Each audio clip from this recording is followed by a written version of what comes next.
Copying subtotals into spreadsheets. Now, unlike filters, subtotals do not allow us to copy the subtotal data directly from one spreadsheet to the other.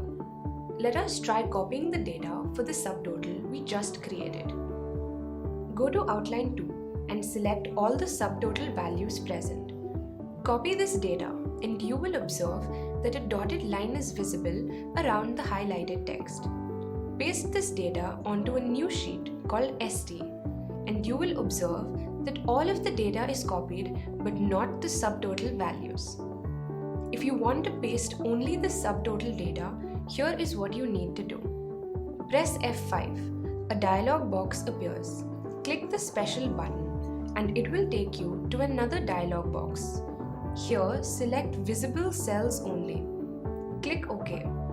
Go back to your subtotal sheet. Now select the data and copy it.